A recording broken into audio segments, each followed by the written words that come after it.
केंद्रीय मंत्री ज्योतिरादित्य सिंधिया आज करेरा पहुंचे, जहां उन्होंने करई गांव में 28 क्षेत्र की रावत समाज के सम्मेलन को संबोधित किया। आयोजन आगामी चुनाव को दृष्टिगत था, जिसमें रावत समाज की विभिन्न घारों के अध्यक्ष और प्रमुखों को बुलाया गया था। इस दौरान बीजेपी प्रदेश महामंत्री रणबीर सिंह रावत भी इस आयोजन में शामिल हुए।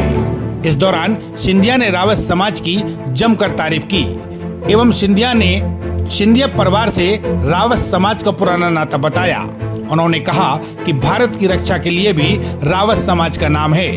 क्षेत्र की सबसे बड़ी समस्या सौंदर्य अभ्यारण्य को समाप्त करने, सड़कों की हालत सुधारने का जिक्र भी उन्होंने अपने उद्बोधन में किया और इसका श्रेय बीजेपी को दिया। उन्होंने बिना नाम लेते हुए कांग्रेस नेताओं पर तंज कसते हुए कहा कि अब चुनावी समय है और इसलिए यहाँ विदेशी पंछी भी आएंगे जो 5 साल क्षेत्र में कभी नहीं दिखे। सिंधिया ने और कुछ क्या कहा, आप भी सुन लीजिए। उससे पहले सुनिए बीजेपी के प्रदेश महामंत्री रणबीर सिंह रावत को। सरदेव राजमाता साहब के समय से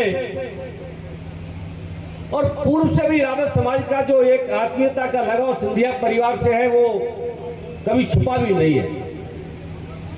और इसलिए अपने परिवार में अपने समाज को ताकत देने के लिए सारे जिस परिवार ने साथ दिया, उस परिवार का मुखिया हमारे बीच में आपने अपना समझ करके आज सम्मान देने का काम किया रावत समाज को। इसके लिए मैं आप सबका आपका हृदय से अभिनंदन भी करना चाहता हूं, स्वागत भी करना चाहता हूं। महाराज, रावत समाज अलग प्रकार का समाज है।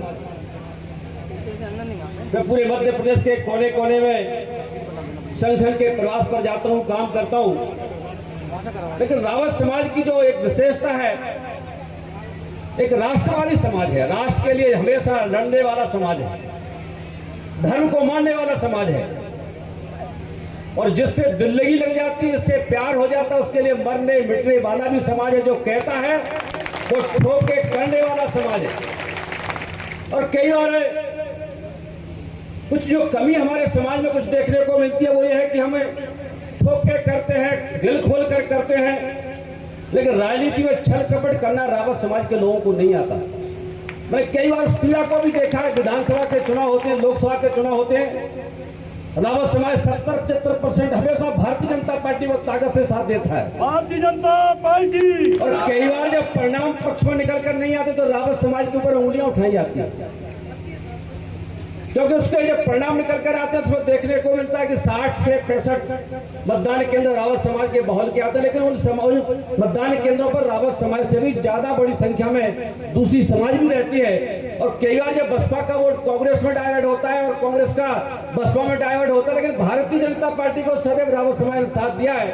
इसलिए उस पीड़ा को भी हम सहन करते हैं, लेकिन हम परवाह नहीं करता ये समाज। और इसलिए मैं तो सौभाग्यशाली हूँ कि मेरे राजनीतिक जीवन में मैं तो एक सामान्य परिवार का बेटा हूं, किसान का बेटा हूं। पूरे रावत समाज ने, यहाँ पर जितने मुखिया बैठे हुए पूरे समाज ने सदैव मुझे आशीर्वाद दिया और मैं भी फख्र से कह सकता हूं कि भारतीय जनता पार्टी जैसे बड़े दल में एक आपका बेटा, एक छोटा भाई प्रदेश भारतीय जनता पार्टी के महामंत्री के रूप में काम कर रहा है, तो ये सब आप सबका आशीर्वाद है। और मैं ये दावे से कह सकता हूं कि मेरे पूरे राजनीतिक जीवन में एक कलंक भी कोई व्यक्ति नहीं लगा सकता, क्योंकि राजनीति में सब्र की आवश्यकता होती है, सहनशीलता की आवश्यकता होती है। बस चले जाते हैं, लेकिन व्यवहार हमेशा जीवित रहता है। इसलिए आदमी को हमेशा अपनी जमीन पर रहना चाहिए और समाज के कल्याण के लिए कोई ढोल बजाने की आवश्यकता नहीं होती है।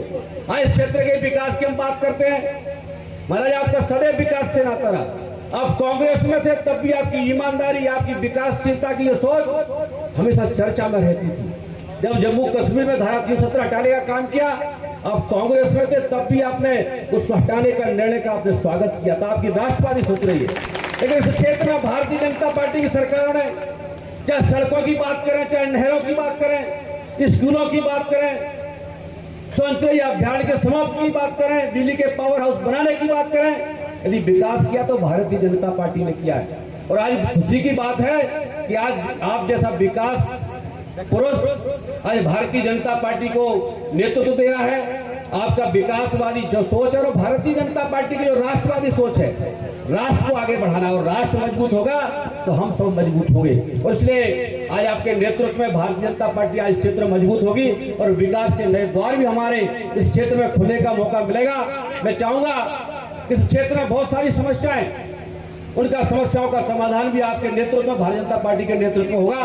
मैं आज इस अवसर पर पूरे समाज के सभी बंधुओं से प्रार्थना करना चाहता हूं कि आने वाले समय में इस देश के लिए कोई काम करने वाला दल है तो भारतीय जनता पार्टी है। इस देश को कोई 2014 के पहले दुनिया में भारत का सम्मान नहीं होता था, लेकिन आज पूरी दुनिया भारतीय जनता पार्टी की ओर देख रही है, भारतीय जनता पार्टी के नेतृत्व की ओर देख रही है।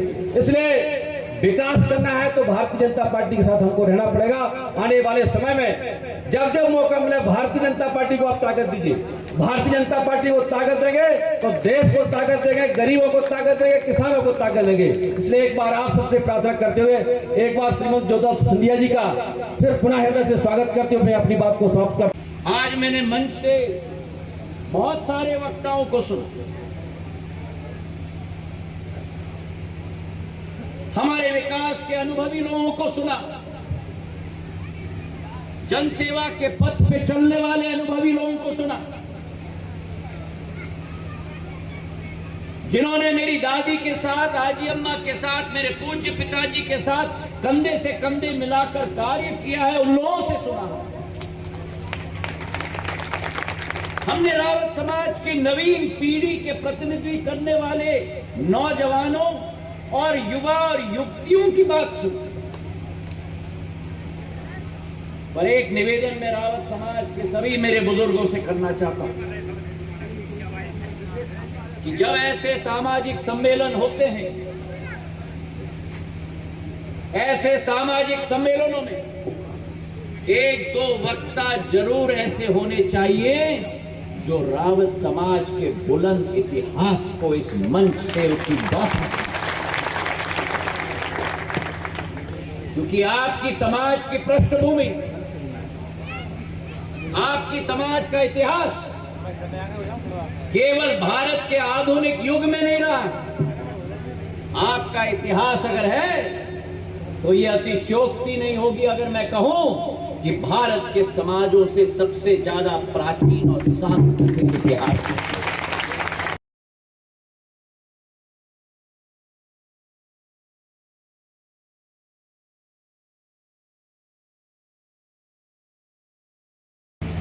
यज्ञ करने वाले लोग, मेरे रावत समाज के लोग, अस्त्र शस्त्र के पूजा करने वाले लोग, मेरे रावत समाज के लोग, ब्राह्मणों के सम्मान करने वाले लोग,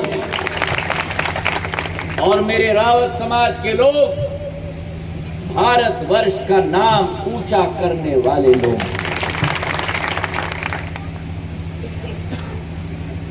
मैं पूछना चाहता हूं, आपके पूर्वजों का जो बलिदान रहा है, त्याग रहा है, तपस्या रहा है, उद्यमी रही है, साहस रहा है,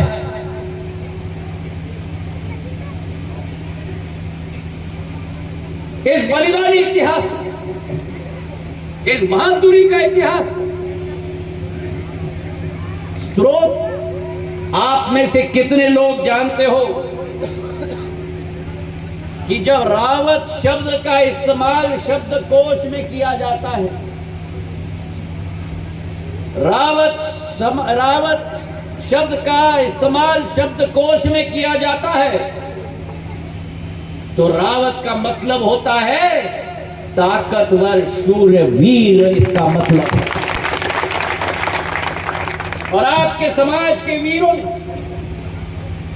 आपके समाज के शूरवीरों ने जब जब भारत माता की माटी पर आंच आई है, खतरे के बादल मंडराए हैं, चाहे वो मुगलों हो, चाहे वो अंग्रेज हो, सीना तान कर रावत समाज ने भारत माता की माटी की रक्षा की। सरहद पर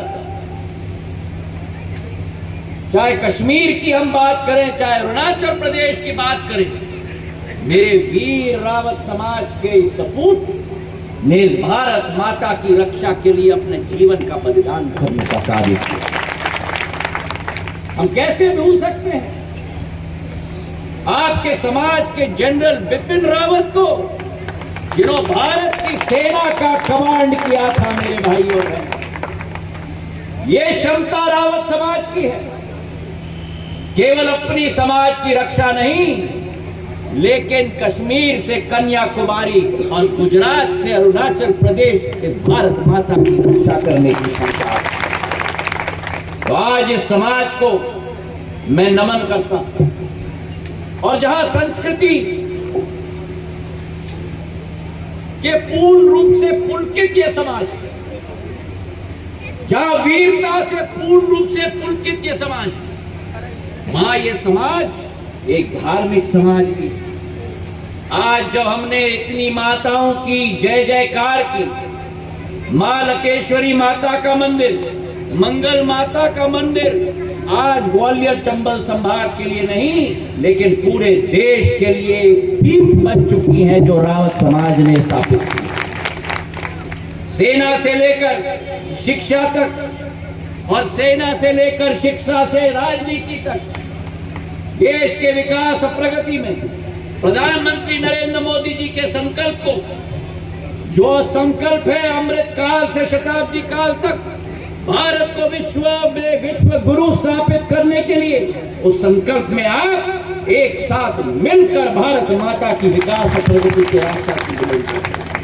और आज ग्वालियर चंबल संभाग में जो विकास और प्रगति मेरे पूर्वज लेके आए हैं, हमारे अन्नदाताओं की, हमारे नौजवानों की, आज संदर्भ दिया गया इस मंच से हरसी बांध का, डिगरा बांध का, दिनारा का बांध का, करेरा के बांध का, ये सारे बांध जब बने थे सिंधिया रियासत के समय मेरे अन्नदाताओं के लिए बने थे। मुझे इस बात का बड़ा गर्व है कि पूरे एशिया में सबसे बड़ा अगर मिट्टी का बांध पूरे एशिया में कहीं है तो वो आज भी हरसी बांध है, जो माधव महाराज के द्वारा बनाया गया। आज जिस मध्य प्रदेश में हम और आप अपना जीवन यापन कर रहे हैं, 56 वर्ष कांग्रेस की शासनकाल रही, उस 56 वर्ष में कांग्रेस ने मिलकर केवल 7.5 लाख हेक्टेयर की भूमि सिंचित की थी। और जब भारतीय जनता पार्टी की शासनकाल स्थापित हुई मध्य प्रदेश में 2003 में, आज 20 वर्ष में वही 7.5 लाख हेक्टेयर भूमि जो सिंचित थी, आज शिवराज सिंह जी के कार्यकाल में 45 लाख हेक्टेयर भूमि सिंचित हुई। आज पंजाब को हम पार करते हैं। चाहे कृषि के क्षेत्र में हम देखें, किसान सम्मान निधि हमारे किसानों को दिया जाता है, केंद्र सरकार से 6,000 रुपया, उसमें प्रदेश सरकार का 6,000 रुपया, 12,000 रुपया कोई कमीशन खोरी के बिना मेरे अन्नदाता के खाते में एक बटन दबाकर पहुंचाया जाता है। आज लाडली लक्ष्मी योजना चली है, लाडली बहना योजना चली है, एक माता को 1,000 रुपया प्रति माह उनके खाते में पहुंचाने का काम इस प्रदेश के सपूत शिवराज सिंह चौहान जी ने किया। और ये पूरा क्षेत्र जो सोन चरैया अभयारण्य से निश्चित हो चुका था, मेरे पूज्य पिताजी ने संकल्प लिया था कि उस सोन चरैया अभयारण्य से हम मुक्ति दिलवाएंगे। और आज मुझे इस बात की बड़ी प्रसन्नता है कि भारतीय जनता पार्टी की सरकार, नरेंद्र सिंह जी और हमने मिलकर उस सोन चरैया अभियान की मुक्ति इस पूरे क्षेत्र से करवाई। सड़कों की अंबार हमने यहां करा दी। कांग्रेस के शासनकाल में भितरवार और करेरा के बीच में जो सड़क थी उसकी क्या हाल होती थी, हमें ढूंढने पड़ते थे कि गड्ढे कहां है और सड़क कहां है। नितिन गडकरी जी से मैंने क्षेत्र के लिए भितरवार से करेरा से बनियानी तक 40 करोड़ रुपए की सड़क मैंने आप लोगों के लिए स्वीकृत करवा दी है, ताकि आप अपने रिश्तेदारों को, भितरवार में भी रावत समाज की बड़ी संख्या है, वहां भी हम लोग जा पाए। और आज मैं इस मंच से आपसे निवेदन करना चाहता हूं कि अब चुनावी माहौल है, चुनावी सरगर्मी है। बहुत सारे विदेशी पंछी ऐसे आएंगे मेरे करेरा में और खरई में जिनके चेहरे आपने और हमने पिछले 5 वर्ष में नहीं देखे। इस चिलचिलाती हुई गर्मी में आप और हम खड़े हैं। वो लोग अपने भोपाल के भवन और दिल्ली के भवन को कभी नहीं छोड़ते। जैसे मधुमक्खी के छत्र में जब मधु आ जाती है तो चारों तरफ